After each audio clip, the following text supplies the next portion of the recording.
Welcome back, brewers and beer lovers, to Flying Wombat TV, the channel all about beer, banter, and bloody good times. It is our first tasting video in the new location. So we've got our wall of barrels up behind us, our matriarch, what's the mascot? And our mascot sitting up there. Matriarch is the old lady of the family. Anyway, we've got our mascot sitting up there. Yeah. We promised this would be a short intro. Anyway, don't forget to like and subscribe. We are going to get into tasting the Easter Chocolate Milk Stout, which kind of took off a little bit on the brew day. So thanks to everyone for watching that, and we're going to let you know what we think of it. So let's get stuck in, shall we? Cue Montage.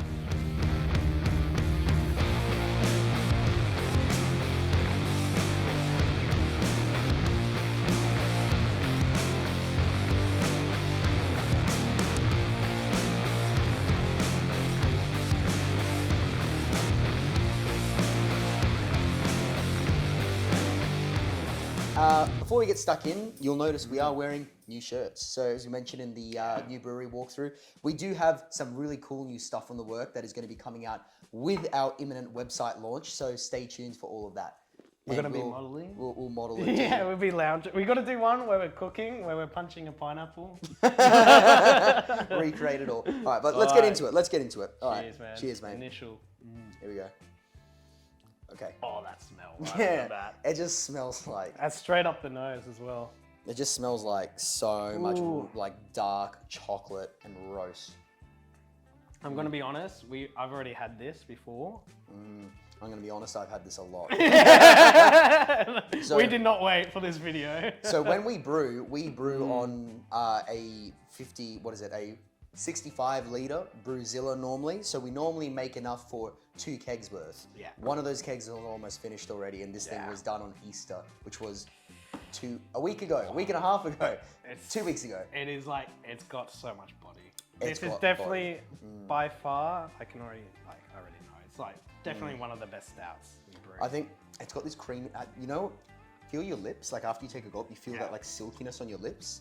It's silky, it's so silky. So good. It is, without question, the silkiest beer, the creamiest, silkiest beer I've ever made. It is fantastic. The body is phenomenal. The gravity on this one, I think, finished at 1.024 from memory. So very high final gravity, which is great for this style of desserty, rich, thick chocolate beer. It makes it just so like chewy, like you can really, it's a meal in a cup, this thing. And part of the reason why it finished so high was because there was also a small lactose addition. So 250 grams, which is half a pound of lactose in the boil, which is actually quite low for this batch size. But I didn't want the sweetness of the lactose to outpower the rest of the flavors going on, because there is all that cacao, there's that vanilla, and there's all that real chocolate that we threw into this thing. And I really wanted the chocolate element to come through strong, which it absolutely does. Yeah, you can definitely taste that cacao, that cocoa. It's got a little bit of coffee as well coming through. But not a lot of coffee. You know, I think the previous stout, the previous chocolate stout, had way more coffee coming through than it did chocolate. I'd agree with that. It was more espresso-y than chocolatey. Yeah, whereas this feels a little less coffee-like and more chocolatey. And like, it's much less Maybe that is coffee-like. the milk chocolate. So, and then this one, these are barrel-aged stout, gracefully aging away over here still. This one, keen to try that. Much more of a traditional roasted stout, so way more coffee going on in that one. Yeah. This one, I intentionally wanted to lean away from coffee because I want it to be chocolate. Part of the way that we did that was with the Eclipse, the Midnight Eclipse wheat malt, which is basically a roasted wheat, way less astringency and bitterness than your traditional roasted barley, but it carries through all of that color. So it's a great way of leaning into dark chocolate flavors and not coffee flavors, which is quite tricky with stouts. I think the malts work perfectly in this beer. Like, it is a malty favorite, like all stouts are malty beers. Oh, 7.2% by the way, this one. So it's boozy. We're gonna get fucked. It's boozy. It's a boozy beer, but it's great. Like I actually didn't have a goal in mind for the alcohol content with this one. I wanted it to be, up there, but I was kind of happy to just see what happened. Very happy with the 7.2. It does not drink like it. You do not taste any of that alcohol. Yeah. It is scarily easy. It's an easy stout. It's so smooth on the tongue. Like the initial taste, the body, the mouthfeel, and then like the aftertaste, it's so good. It's got that sweetness, that maltiness to it that is like somewhat perfectly balanced in this. We probably should talk about the sweetness. It's definitely sweet. It's a sweet stout, not a dry stout. Yeah. But it's not like dessert sweet. It's not like a hot chocolate. It's not candy. Yeah. It's not candy sweet. It is just so perfectly balanced, that sweetness. And I think a lot of that sweetness is coming from, I'm going to guess, lactose, obviously, but then also I'm guessing the chocolate. A little bit of the vanilla though, and chocolate. The vanilla probably carries over that. You don't notice a lot of vanilla. You'd have to be told there was vanilla in it to pick it up. But I kind of like it that way because I should do a vanilla forward beer at some point. Subtle. It's very subtle. I just want it to be there just in the background, just kind of marrying everything together nicely because there's a lot of big flavors coming through on this one. It's a good beer. Bitterness, I mean, very low bitterness. Again, intentionally low because the whole idea with this one was that it was meant to be a dessert in a glass. So I didn't want it to have like this big bitter presence, which stouts normally aren't that bitter anyway. But this one was 15 grams of Northern Brewer at the hour mark, 60 minutes of boil. So again, very low bittering because it's like 7% alpha acids, I think, 7.7. Very, very low bittering drop for this beer to let all the other flavors come through. But it's heavy. It is definitely heavy on the stomach. Heavy, yeah. I can feel it. I mean, we did eat before this. Lucky we did. This would have kicked me in the ass. I would have been tumbling down the stairs in about an hour. Oh, and I would have loved every minute of it. This is like a perfect beer by campfire or like...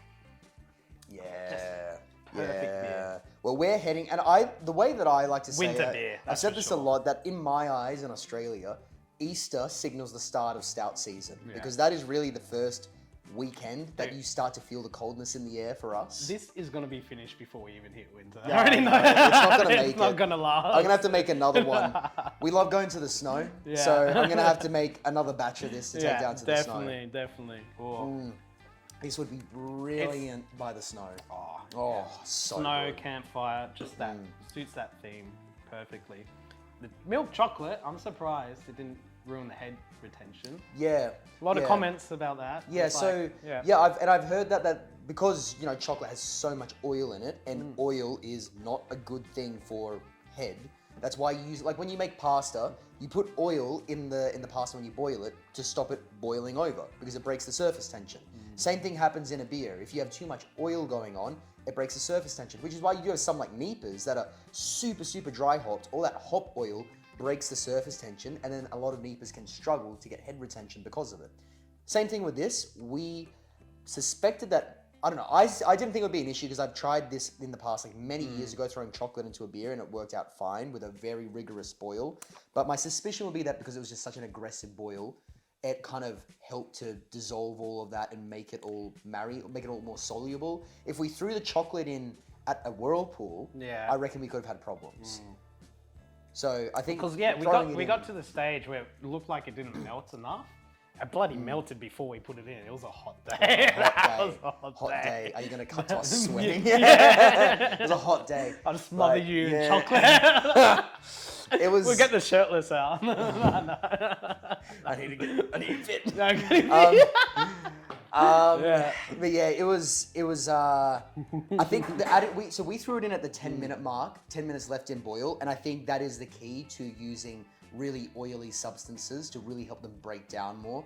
Otherwise, I think head retention could be a little bit of an issue. But in this case, like if you just give it a little swirl, you're gonna get a whole bunch of there you go. It comes head, back. Easy. It's perfect. Perfect. And that head, by the way, dude, the color is perfect as well. So it's the color of the beer is black. Yeah. It just that's the color. I'll do a the zoom foam, up. The foam is like this. It looks like actually like an espresso, like the crema on an espresso. That's the color of the foam. That's exactly what it is. Pretty cool. Pretty cool. I would not change anything, by the way, with this beer. That we normally ask, would I change anything? This guy's absolutely nothing. I think this recipe is more milk chocolate. That would be the only thing, like just pushing it to the point until it gets shipped. Like you just keep throwing more and more and more chocolate in if you want to keep leaning way more. You guys got to chocolate. try and brew this. Yeah. The recipe down below. Well, there's a couple of people they've been saying they're going to brew it. There's a dude over in New Zealand. We can't send it to you guys legally, but you guys can brew it. Sorry, mate. I'll ask you on Messenger later. I don't know if you want me to say your name, but let us know how you go over in Kiwi land, how this beer goes. Dude, if any of you guys brew this, let us know. It's pretty good. It's good. But yeah, that would be the only thing I'd change is if Actually, you know what we should have done? We should have let this beer warm up a bit because it's a bit cold. the flavor. No, well, it's like with a stout. The warmer it gets, the more that like rich flavor comes out. Should have. Oh damn! Yeah, we should have let these warm up a little bit. Nah, we want to finish this. It's gonna get finished. But I would be curious to try this with it warm. I suspect you'd get a little bit more nutty flavor, a little bit more like maybe leaning towards hazelnut sort of thing. Some of those more. Kind of warm baked bread sort of things might rise to the surface a bit more. I think the cold kind of kills that off a bit. Yeah. But yeah, I wouldn't change anything with this recipe is the long and short of it. I think it's exactly perfect the way that it is. The only thing that I would be curious about trying, other than adding more chocolate, would be, I soaked the cacao nibs in vodka to let that... So a different type of spirit. I would love to try this by soaking them in bourbon because I think a tinge of that corn forward bourbon flavor would just that would marry nicely. Have you thought about barreling this? Ooh. We do have enough left to barrel. We do have enough left to barrel. We might whack it in. We might rack it in right next to the stout here. We might. We'll see. Yeah. We do have enough to barrel. That's actually not a bad idea. I would be curious to see how this pulls up after barreling. A bourbon barrel? A bourbon barrel would actually, I think, be perfect for this one. We might have to do that. We'll let you guys know if we do that. Yeah. That will come down the line if we do. We've rambled on enough, I think. What would you give this out of 10? I mean, it's the best beer on the channel so far. I mean, the Helles was up there, but this is the best stout by far. This is absolutely, I think, the best beer for its specific style. Yeah, definitely. I think so.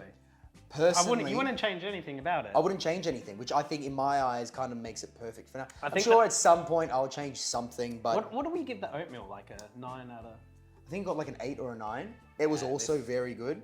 This one, I think, kicks the oatmeal's ass. 10 out of 10 big black bunnies. Yeah. Big black bunnies. We forgot our hats.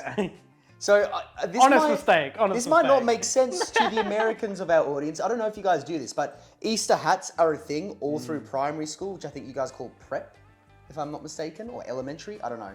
Anyway, like from the age of like 8 years old to, no, younger, 6 years old to like 12 years old, you do Easter hats for Easter in Australia. Apparently, this is not a thing that the rest of the world does. No, so it's very Australian. Yeah. But it's fun, and we did it. But why not? And what we also forgot was we wanted to drink this. We're children. We wanted to drink this out of the Bunnies. We're really children. I know. Let's try. Let's see how this pour goes. Because the only way to up the chocolate factor is to drink it out of chocolate, right? I don't know if it's gonna melt through. Hey. It's an excellent question. Oh. It's not full enough. Oh, that smells. I might top up my. Dude, you're gonna overflow it. I might top up my bunny. Oh, that's looking It's good. melting, it's melting. Oh, no. You gotta drink. I'm deep throating my bunny. Hang on. I mean, you got the taste of when you put the chocolate to your lips. Oh my God. I got a defective rabbit. My rabbit's got a thick ass. It's holding on. Oh.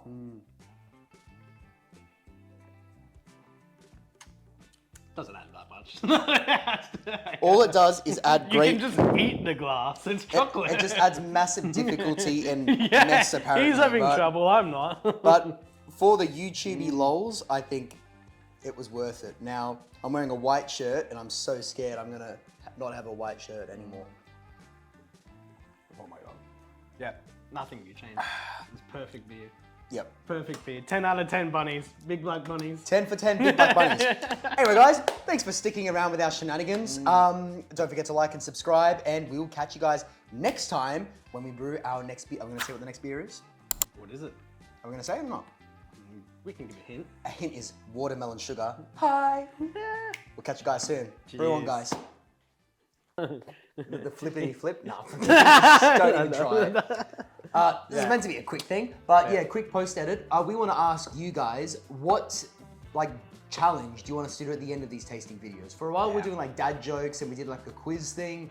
We don't know how much you guys like that stuff. So if you have like a beer related challenge or some drinking challenge or a do not laugh challenge or whatever it might be, throw some ideas towards us, give us some comments, because we're happy to do some challenges at the end of these videos. We didn't do a drinking challenge, we just drank out of Bunnies with full fail beer. Fun, pretty much. That was fun. Give us a gimmick to do for you guys. Pretty much. Let us know what's fun. Give us a meme. Back to the channel. Back to the video.